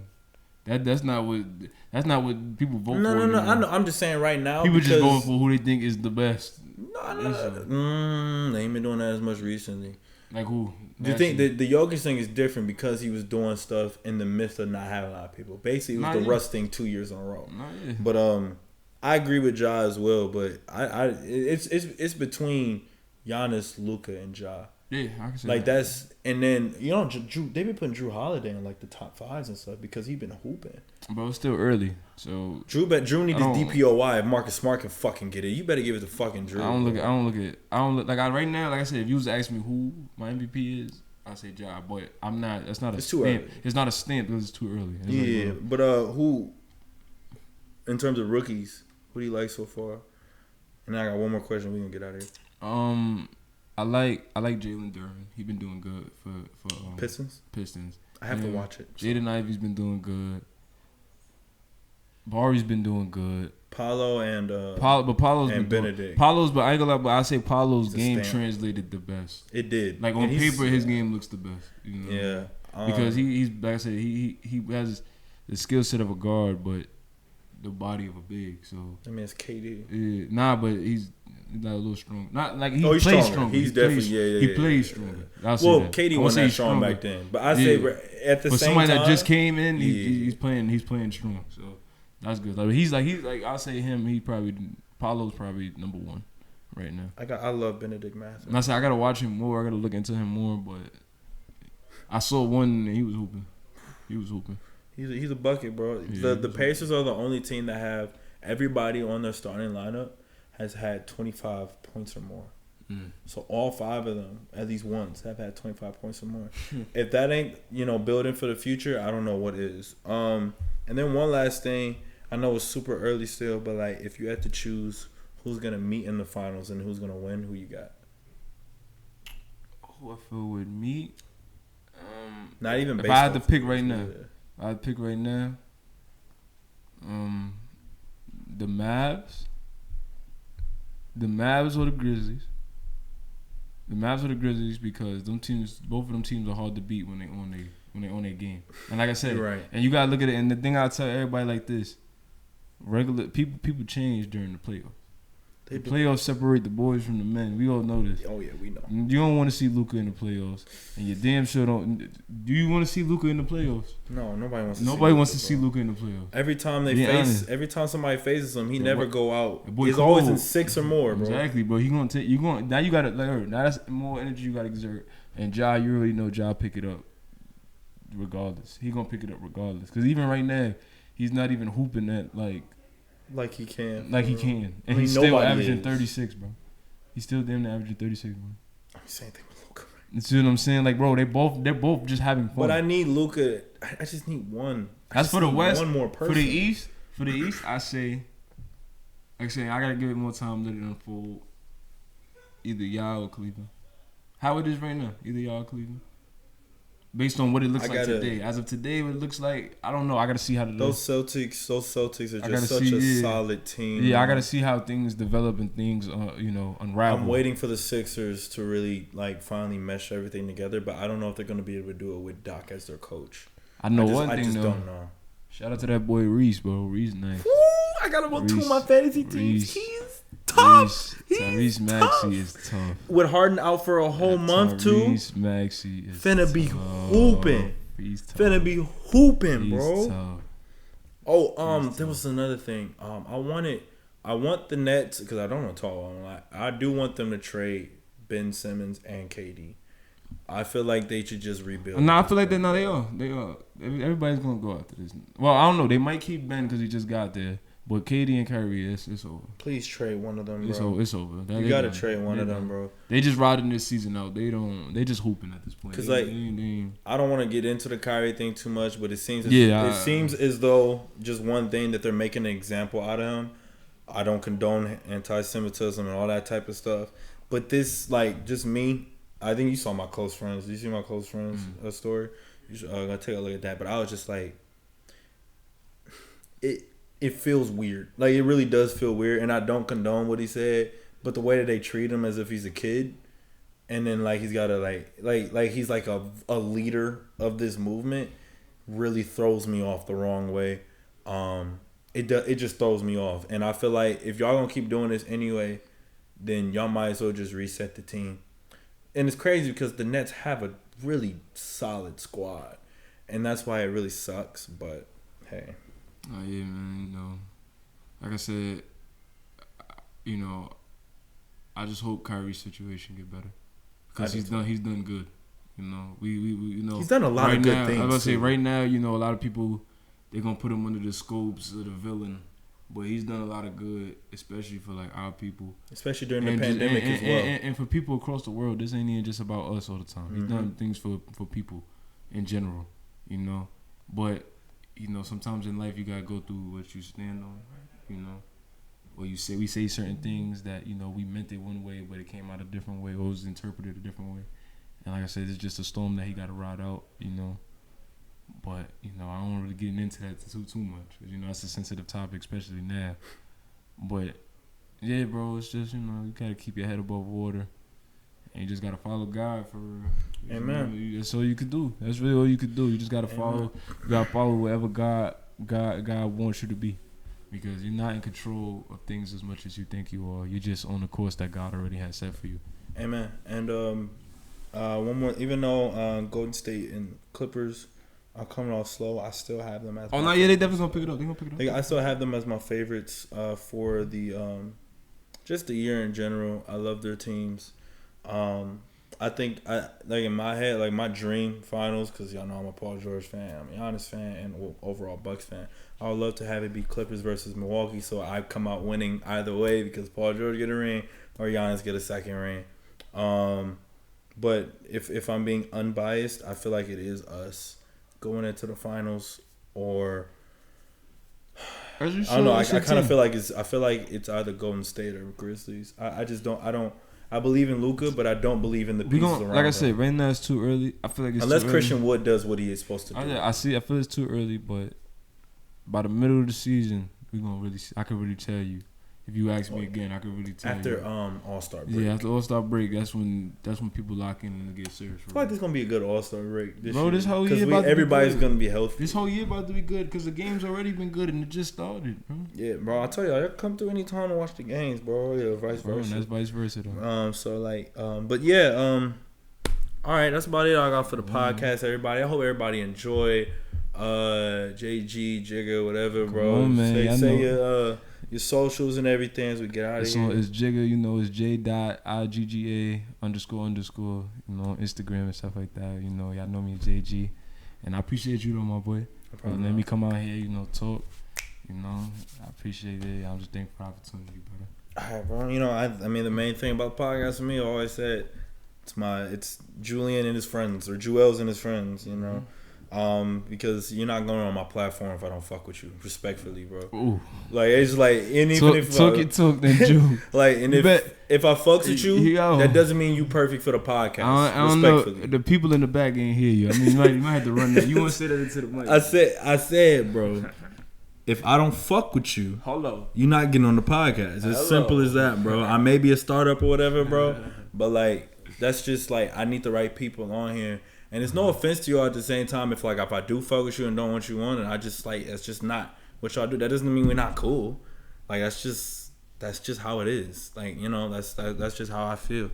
But thank y'all again for listening. We're at an hour 45. That's a long podcast, but it was a good one. We talked about Elon Musk and Twitter. We talked about mental health. We talked about Takeoff and the complexities of black culture and music. We talked about a lot of shit. Starting about the NBA and stuff, men's mental health. Woo, we talked about a lot, man. But it was a great conversation, JG. I appreciate all your insight and perspective because it definitely gave me perspective. I be forgetting you as long-winded as me sometimes, bro. I be forgetting. I was sitting there, I was like, dang, this nigga talking, bro. I was like, but it's good. It's good, though.